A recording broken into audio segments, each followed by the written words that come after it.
tenga valor. Eso es lo puedo elaborar más, pero díganme si después quieren alguna pregunta. En tierra no desaparece, decíamos. La puedo alquilar hoy y podríamos hacerlo. Pero entonces, ¿por qué no la alquilo? Porque a veces el costo de una vez que me metí en un emprendimiento, le metí algo a la tierra, el costo de cambiar es muy alto. Entonces, prefiero esperar y digo, realmente especulo ¿con qué? Con que justamente el mayor precio que va a tener la tierra me va a permitir el día de mañana darle un valor alternativo mejor. No comprometo tierra para usos más ineficientes. Y acá lo que tienen ustedes es la ley de utilidad marginal en acción. Conocen el ejemplo del granjero que está en el Mato Grosso y en realidad ¿qué dice la ley de utilidad marginal? Dice, el valor de un bien está determinado por la necesidad menos importante que puede satisfacerse con la oferta de bienes disponibles. Es un tema, lo tengo que decir de nuevo. El valor de un bien está determinado por la necesidad menos importante que se puede satisfacer con la oferta de bienes disponibles. Si hay mucha tierra en el mercado, obviamente la utilidad marginal de la misma tiende a disminuir hasta justamente tener valor cero. Los georgistas confundían que tierra que aparentemente tiene valor cero tenía un valor en el mercado. Pero justamente era por el descuento del planeamiento de lo que podía llegar a tener valor esa tierra en el futuro. Entonces, ¿qué hace George? Ve tierra ociosa y se enoja. Dice, capacidad productiva desperdiciada. Hay gente que se está muchando en villas miserias cuando en realidad podría acceder a la tierra. Entonces, el problema es que ahorrar, invertir, crear máquinas, bienes de capital lleva tiempo. ¿Qué hace la especulación? La especulación va desarrollando la tierra al ritmo deseado por el consumidor. Las tierras van a parar al uso más productivo. ¿Qué uso productivo? Me dice Andró. Están 5 millones de negros amuchándose en la Villa 31. Tenemos 20% de la población viviendo en la Villa Miseria. Pero el problema es, ¿por qué no está funcionando el mercado si fuera tan lindo como vos decís? Y no funciona el mercado por razones muy sencillas. Porque tenemos otros 3 mecanismos de intervención que son los que están trabando el normal desenvolvimiento del mercado. ¿La gente quiere comprar tierra? Sí. ¿La gente trabaja? Sí. ¿Se hace de recursos? Sí. Ahora, si el tipo que está trabajando, tenemos sindicatos que establecen salarios mínimos y provocan que aquellos cuya productividad marginal no permita ser contratado porque le inflige pérdidas al empleador, entonces queda en el mercado negro. Ese tipo no quiere un salario, un documento que le permita acceder a un crédito, en primer lugar.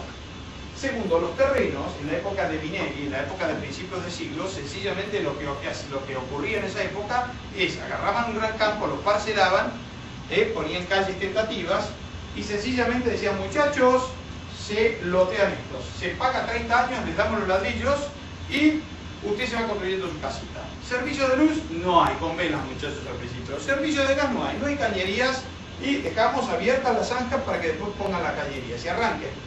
Pero justamente para proteger los derechos por la sensibilidad clásica de nuestros políticos que empiezan a encarecer. Tenés que abrir calles, tenés que poner luz, tenés que poner las cloacas, tenés que poner una serie de servicios y además conseguir la aprobación de la subdivisión del campo te va a llevar 5 abogados y 2 años de trámites en la planta. Entonces de golpe, esa tierra que era barata empieza a ser cara.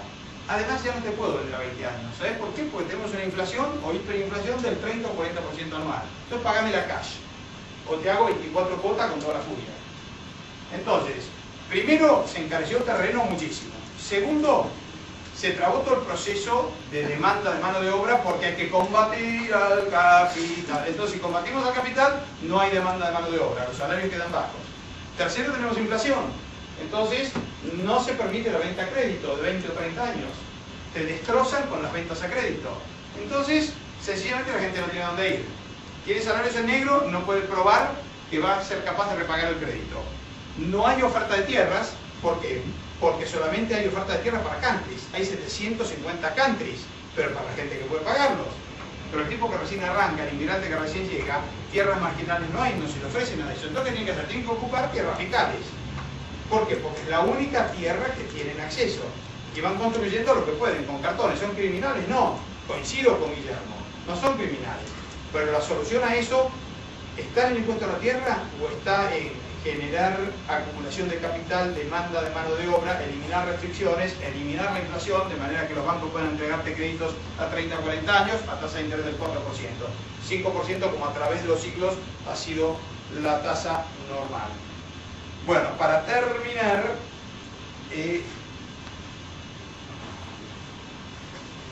insisto con los servicios que agrega a la tierra la persona que se la apropia. ¿Qué le está agregando? Uno de los más importantes es la tranquilidad de decir, esta tierra te pertenece, hay un título atrás de esto. Entonces, tú estás tomando posición, la usás, la cultivás, construís sobre ella, sigue siendo tuya. Estás mezclando trabajo con recursos originales. Déjenme ver si terminé, quiero ver la hora porque me abusé. Y después hacemos preguntas, respuestas e insultos varios. Bueno, yo creo que este es el problema de tratar de refutar a George. Yo no sé si alguien que renuncia al sistema rentístico es un neoliberal, pero sí que intentar refutar a George te acerca mucho a George. Así que tratar de refutar el sistema rentístico te acerca al liberalismo clásico. Entonces, cambio el término y evidentemente todo este ejercicio ha servido de mucho porque está reconociendo todos los principios éticos que hay detrás del sistema rentístico. Y yo les digo, uno puede adherir a cualquier moral, están a su disposición, pero lo que no pueden evitar es las consecuencias. Y esto es así de fácil.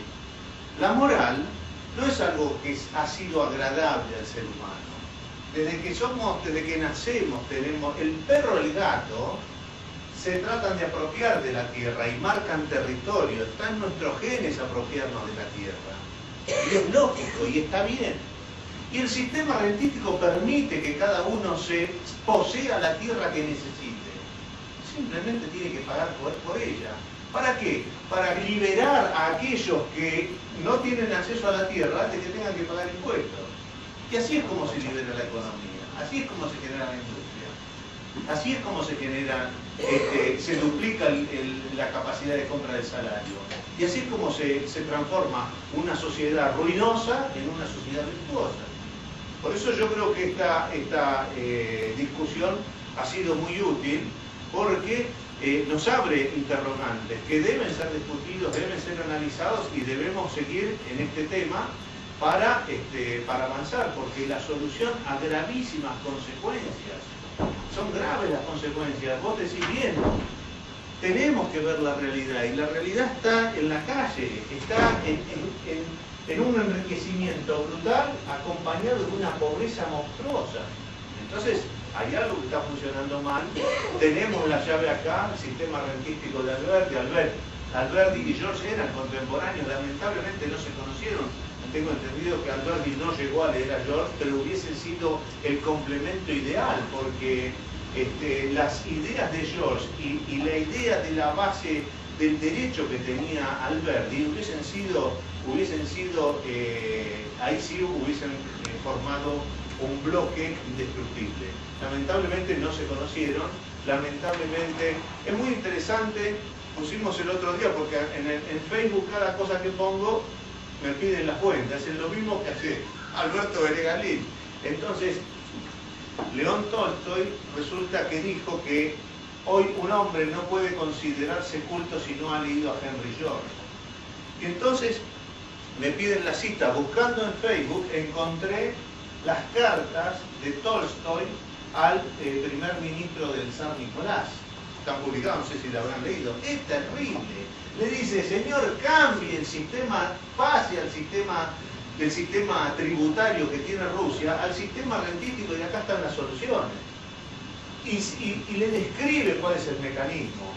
Le contesta el primer ministro y, por supuesto, no lo pudo entender porque no es fácil de entender esto si uno no lo tiene en la cabeza, si uno no se lo metieron cuando pasó por las aulas de estudio.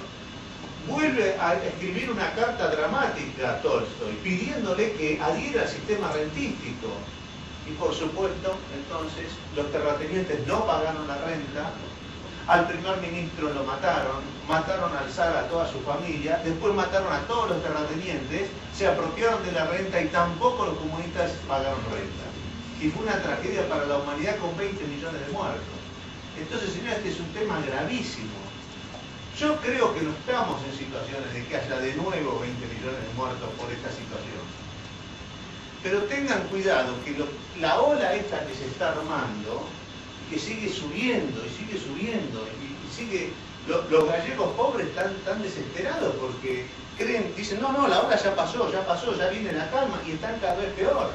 Y del 25 van a pasar de desocupación, se van a ir al 30 y al 35, y después se van a ver como de la rúa acá, desesperados, zapateros, no saben qué hacer, porque es una ola que te abraza y te destruye. Entonces, señoras, esto es peligrosísimo, porque hace poco se dio una película de lo que está sucediendo en Francia. Francia, un empresario, un ingeniero que pierde su trabajo, se ve, porque acá hay toda una metamorfosis de la psique humana, cuando uno entra en barbarie, por eso estos sistemas son sistemas bárbaros, son anticivilización, los sistemas tributarios, porque enfrentan al hombre contra el hombre. Cuando vemos en el Martín Fierro el personaje del viejo Vizcacha, el viejo Vizcacha, ese tipo de personaje, es el que presenta este tipo de sistema, que genera personajes que, desesperados, cometen cualquier acto con tal de salvarse. Entonces hubo una película muy interesante en Francia, que está hecha antes de la crisis, pero un ingeniero que pierde su trabajo. Y dice, tengo 40 años, tengo una capacitación, voy a recuperar el trabajo. No lo recupera más el trabajo. Entonces tenía su casita con su hipoteca y sus 2 autos y los chicos colegios privados. El estándar de todas las familias americanas, europeas, promedio. Ese hombre se empieza a volver loco por la falta de trabajo.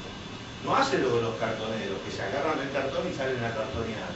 Pero el tipo se vuelve tan loco porque ha cumplido con todo lo que la sociedad le demandaba y de pronto...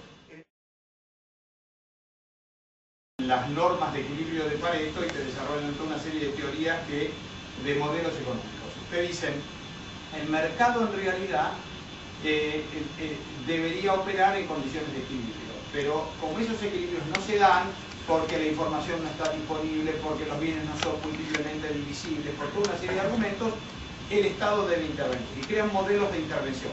Entonces, esos son los que se llaman los neoclásicos. Entonces, en realidad, como se apartan de un modelo de lo clásico, vienen esos neoclásicos. En realidad, a nosotros los austríacos, digamos, los que seguimos la escuela de Viena, Menger, von Bauer, Hayek, Mises, etc., Andrés nos rebautizó, nos castiga con el de neoclásicos, y nosotros le pusimos, yo por lo menos lo bauticé como geocomunista, porque a pesar de ser liberal, cree en la estatización de la tierra, a pesar de que viene de un origen liberal y además comparte la idea de eliminar impuestos, que es maravillosa, y comparte la idea de un Estado reducido.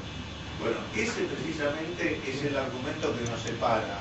Un libro que mandó a publicar Eduardo Martí, que se llama El sistema económico y rentístico según la Constitución de 1853 por Alberti, dice claramente que el sistema del liberalismo es el sistema de la fisiocracia, que se contrapone al mercantilista del señor Colbert y al socialista, y que, del cual después derivó la gran escuela industrial de Adam Smith. ¿Por qué? Porque un sistema que renuncia a todos los impuestos y que basa que los